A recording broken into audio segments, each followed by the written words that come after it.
一発書きに必要なのはセンスではなく書く順番のルールだけです。今回はこの生活感あふれる複雑な建物を攻略する3つの鉄則を解説します。消しゴムチャンネル。こんにちは、社会人イラストレーターの消しゴムです。普段は精密な機械のメカ設計を本業としています。私にとってスケッチは描画ではなく理屈に基づいた組み立てです。今回は私がスケッチをする上で心がけている3つの鉄則について共有します。この鉄則にのっとって描けば、こんな絵やこんな絵たちが簡単に、それも一発で描くことができます。最初の鉄則はいきなり詳細に描かずに外枠から攻めることです。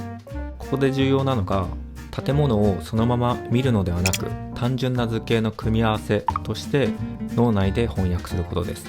この写真を見てください。屋根は大きな三角形、2階部分は少しパースのついた台形、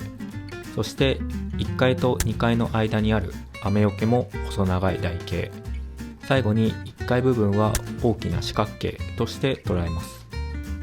まずはこれらの大きな面をペンで描いていきます。またここで注意したい点は、左下の植物が密集しているエリアです。この部分は建物の手前にたくさんの植物がありますので、いきなり建物の外枠を実線で描かない方がいいです。実線で描かずに点線を使ってスペースだけを予約しておきます。この点線はいわば自分だけに見えるガイドラインです。実線を引く前に全体のボリューム感を点線で確定させておく。この一手間が複雑なモチーフをパニックにならずに一発で描き切るための工夫です。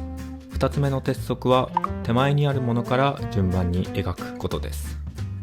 この写真は主役である建物以外に室外機、庭からあふれんばかりに出た植物、そしてベランダの布団など無数のパーツが存在します。これらをどう処理するのかが一発書きの成否を分けます。今回は室外機を一番最初に描き、その後2階部分の布団と物干し竿を描きました。そして最後に1階部分にある植物を描くことにしました。一発書きの最大の制約はペンのインクが後から消せないことです。もし建物の壁を先に描いてしまうと、その上に重なるはずの植物の線などが引けなくなります。壁の線が植物の線を突き抜けてしまった瞬間に絵のリアリティは崩壊します。だからこそ組み立てと同じように手前にある優先順位の高いパーツから順番に配置を確定させていく必要があります。常に一番手前にある障害物は何かを自分に問いかけながらペンを動かしてみてください。最後は全体を超適当に描くという鉄則です。意外に思われるかもしれませんが、これが一発書きを完走させかつ成功させるための最大の鍵になります。一発書きには線を間違えたり形が歪んだりといったミスがどうしてもつきまといます。大切なのはそのミスをどう防ぐかではなく、いかに目立たせないかです。多くの人が1箇所だけを100点の精度で書き込もうとしています。しかし精密に描かれた部分が一つでもあると、そのすぐ隣で生じたわずかなズレが取り返しのつかない致命的な欠陥として強調されてしまうんです。一方で全体をあえて60点くらいのざっくり感で同期させておけばどうでしょうか。一本の線が多少震えていても、パースが少し狂っていても、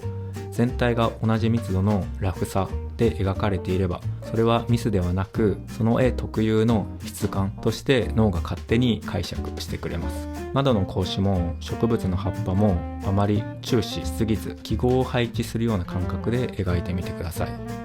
この適当さが一発書きにおけるミスを飲み込むためのバッファーになります。完璧を目指さない不完全さの連続こそが見る人に手書きならではの柔らかい説得力を与え、最終的に精密な作品に見える不思議な効果を生むのです。いかがでしたでしょうか。今映像では色を塗る様子を流していますが、実は色塗りにおいても手前にあるものから塗るという順番がとても重要です。今回の動画では線画でのスケッチの方法がメインなので詳しい解説はしませんが、色を塗る時もこの順番を意識するだけで全体の仕上がりがぐっと良くなります。もし色塗りのコツについても知りたいという要望があれば、また改めて動画にしたいと思いますので、ぜひコメントで教えてください。一発書きは少しハードルが高く感じるかもしれませんが、書き始める順番や色のルールをちょっと工夫するだけで驚くほどスムーズにペンが動くようになります。大切なのはセンスを気にするよりも自分にとって絵描きやすいルールを大切にすることだと思ってます。皆さんもぜひこの3つの鉄則をともにお気に入りの風景をペン1本で楽しんでみてください。この動画が皆さんのスケッチを少しでも楽しくするヒントになれば嬉しいです。それでは次の動画で会いましょう。消しゴムでした。バイバイ。